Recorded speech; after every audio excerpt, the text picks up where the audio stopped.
弟兄姊妹平安，今天是2024年的10月3号。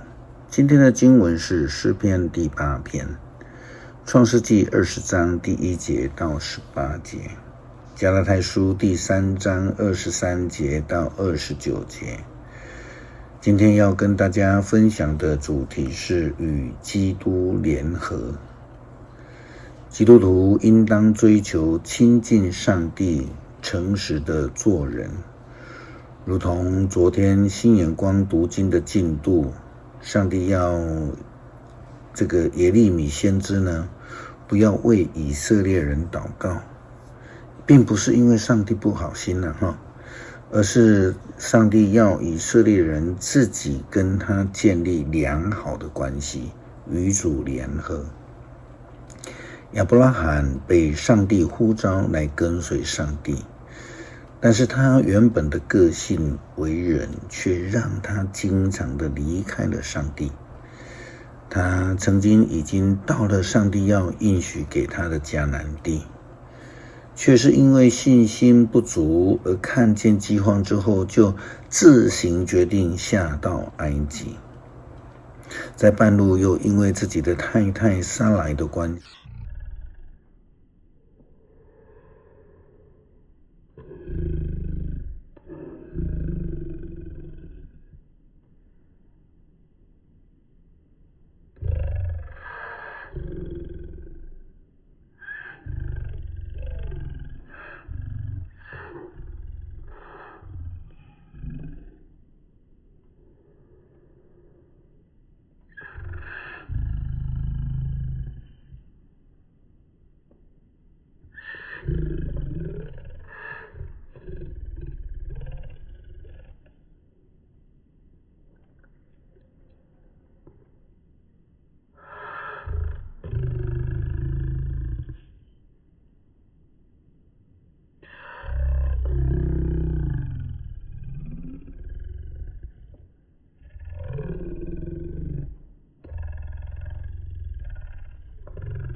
颂赞你的声音上达诸天，鹰和和幼童一起歌唱。你建造巩固的堡垒，防备敌人，你阻止仇敌对你的攻击。我仰视你亲手创造的天空，观看你陈设的月亮星辰。啊，人算什么？你竟然顾念他；必朽的人算什么？你竟然关怀他。然而你把他造得仅低于你自己，你用光荣尊贵做他的华冠，你让他管理所有的被造物，把一切都放在他的脚下，牛、羊、荒野的走兽、空中的飞鸟、江河的鱼类、海洋的生物都归他管辖。上主，我们的主啊，你的伟大彰显全地。谢谢上帝赐下救恩，让我们能够与基督联合。求主帮助我们以坚定的信心来追求与主你亲近，依靠你，与你建立良好的关系。感谢祷告，奉主耶稣基督圣名求，阿们。